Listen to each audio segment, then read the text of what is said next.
ഒടുവിൽ മീനാക്ഷിയുടെ വീട്ടിലേക്ക് വന്നതിനെ തുടർന്ന് വളരെയധികം സന്തോഷത്തോടെ കാര്യങ്ങളിപ്പോൾ നീക്കുകയാണ് നീത.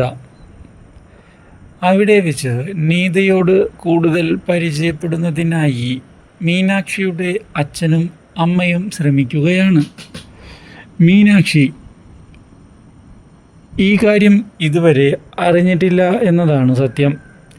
ഇതേ തുടർന്ന് നീതയോട് നീ എന്നെ അങ്കിൾ എന്നൊക്കെ വിളിക്കുന്നത് കേൾക്കുമ്പോൾ എനിക്ക് ചിരിയാണ് വരുന്നത്. നീത മോളെ സത്യത്തിൽ എനിക്ക് മുത്തച്ഛൻ്റെ പ്രായമാണ് ഉള്ളത്. അതുകൊണ്ട് തന്നെ നീ എന്നെ മുത്തച്ഛൻ എന്ന് വിളിച്ചാൽ മതി. മാത്രവുമല്ലാതെ ഇവളെ അമ്മൂമ്മയെന്നും അല്ലാതെ മറ്റൊന്നും ഞങ്ങളെ വിളിക്കേണ്ട ആവശ്യം ഇല്ല. ഞങ്ങൾക്കും അതാണ് സന്തോഷം. നീ ഞങ്ങളെ മുത്തച്ഛനെന്നും മുത്തശ്ശിയെന്നും വിളിക്കുന്നത്.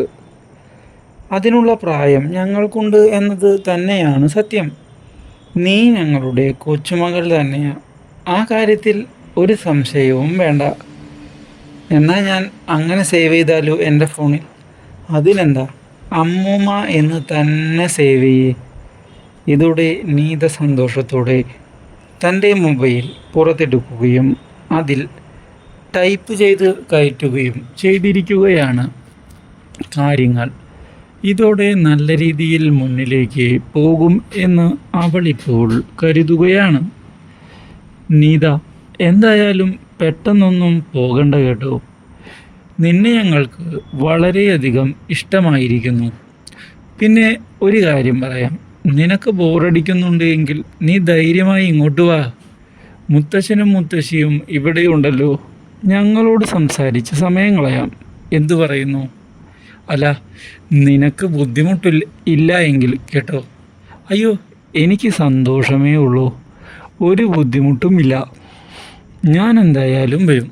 ആ കാര്യത്തിൽ ഒരു സംശയവും വേണ്ട.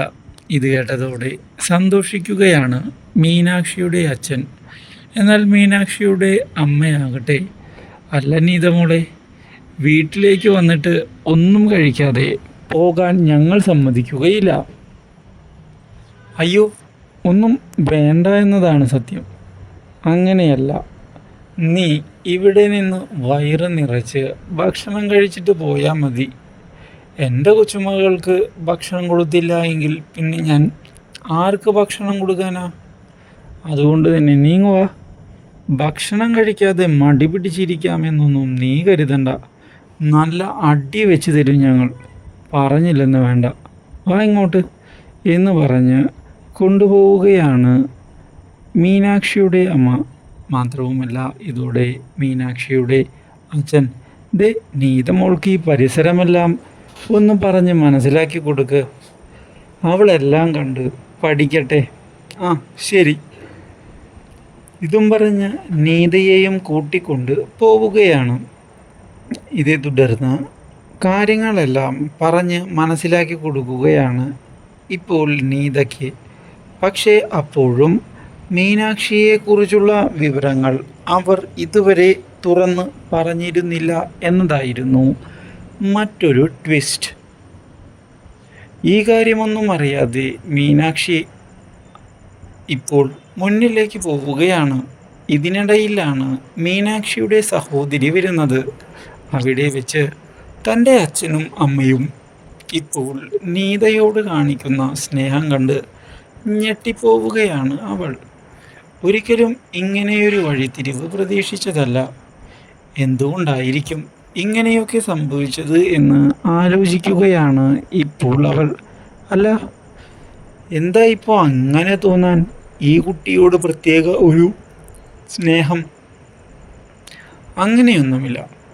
ഇവളും നമ്മളുടെ മകൾ തന്നെയല്ലേ. എന്തോ ഒരു പ്രത്യേക വാത്സല്യം. മീനാക്ഷിക്കോ ഒരു മകളുണ്ടായിരുന്നുവെങ്കിൽ ഇവളുടെ പ്രായമായിരിക്കും. അപ്പോൾ ഞങ്ങളുടെ കൊച്ചുമകൾ. അതുപോലെ തന്നെയാണ് ഞങ്ങളിപ്പോൾ ഇവളെ കാണുന്നത്.